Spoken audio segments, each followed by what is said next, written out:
আসসালামু আলাইকুম দর্শক মণ্ডলী, আমার এই ভিডিওটি দেশে এবং দেশের বাইরে যেখান থেকে দেখছেন তাদেরকে সকলকে জানাচ্ছি আমার আন্তরিক শুভেচ্ছা অভিনন্দন। আমি কৃষক মানুষ, বেশি কিছু আপনাদের মাঝে তুলে ধরতে পারছি না, কারণ হলো কৃষক তো অনেক কিছুই অজানা থেকে যায়।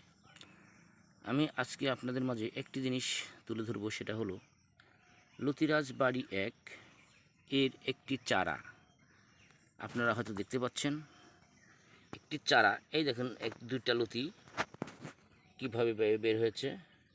এই যে দেখুন, এই গাছটা লক্ষ্য করুন। এই দেখুন, এই গাছটাতে কতটুক চারা হবে।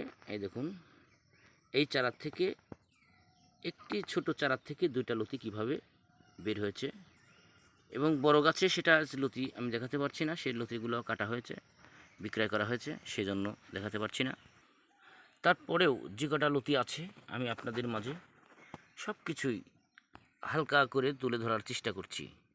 দেখুন গোটা জমিতে কিভাবে লতি বের হচ্ছে এবং বের হয়ে আছে। লতি কিন্তু গতদিন কাটা হয়েছে, তারপরেও এই অবস্থা রয়েছে। তে এই চাষটা অত্যন্ত একটি লাভজনক চাষ। আমি সেই জন্য নিজে করি এবং মানুষের মাঝে তুলে ধরার চেষ্টা করি যে এই চাষটা করে অনেক কৃষক আজ লাভবান হয়েছে এবং আমিও হয়েছি। তারই আগে একটি কথা বলছি, সেটা আপনি যদি আমার এই চ্যানেলে নতুন হয়ে থাকেন তাহলে অবশ্যই একটি সাবস্ক্রাইব করবেন, লাইক শেয়ার করবেন, এইটুকু আশা রাখছি। পরিশেষে যদি আপনার এই চাষ সম্পর্কে কোনো জানার থাকে স্ক্রিনে দেওয়া নাম্বারে যোগাযোগ করবেন, এইটুকু আশা। বেশি কিছু নয়, হয়তো পরের ভিডিওতে কথা হবে, দেখা হবে, এইটুকু প্রত্যাশা। আজকে এইটুকুই। আল্লাহ হাফেজ।